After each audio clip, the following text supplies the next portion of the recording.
If your love language is barbecued meat, I got you. Stay tuned for the best place in Berlin. That's how I ended up today in Chicago.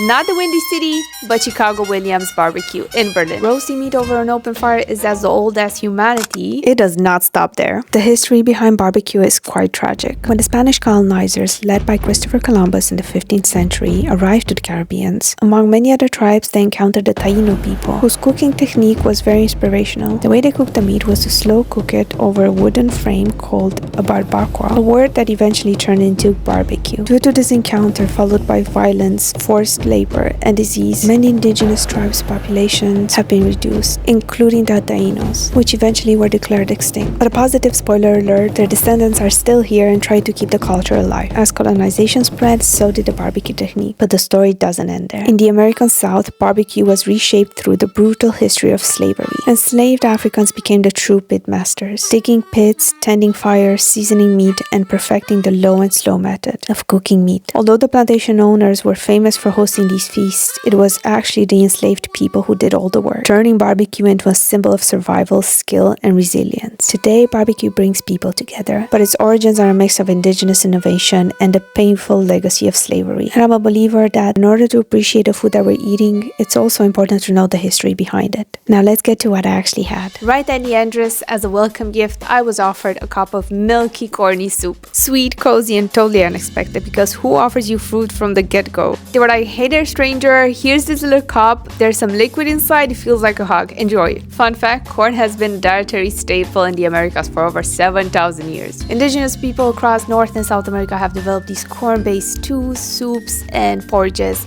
way before the colonizers arrived. Just saying. So yeah, actually my little welcome soup has ancient roots. I went in there without having any breakfast, lunch, or dinner. I jumped into this menu. Half roasted chicken, skin like crispy gold, meat juicy enough to make me forget table manners. My favorite combination. All I'm gonna say is I had a good time. I mean, look at it. It looks amazing. Next on the plate, quite literally, pulled pork. Saucy, smoky, full of flavor. Jesus Christ. Falling apart like a soap opera character. Also, did you know that pulled pork is closely tied to the southern US barbecue tradition? Especially in Northern Carolina and Tennessee, where cooking a whole hog became an art form. Then came the beef brisket taco, which honestly deserves its own applause. The shell was perfection. It wasn't too hard, wasn't too soft. It was amazing. I don't think I've ever had a taco shell like this before. And I'm not even gonna mention how amazing the beef was. And another fun fact, brisket became a barbecue staple in Texas, thanks in part to the German and Czech immigrants in the 1800s, who were already familiar with slow cooking tough cuts. You're a tough cut.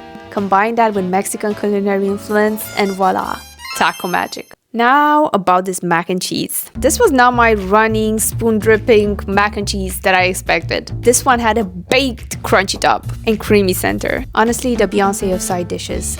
Amazing. And guess what? Another fun fact. Apparently Thomas Jefferson, when he was not running the country, was popularizing mac and cheese in the US. After trying a pasta and parmesan dish in Europe, he was mind-blown. He even organized a dinner at the White House in 1802 and served mac and cheese. But the lore behind mac and cheese doesn't stop here. Although Jefferson is credited with popularizing the dish in the US, apparently his enslaved chef, James Hemings, who was trained in French cuisine, likely helped to prepare it and adapt it. Since it was my first time here, I didn't know exactly what to expect, so I wanted to balance things out. I ordered myself a Caesar salad and a side of fries. Hello?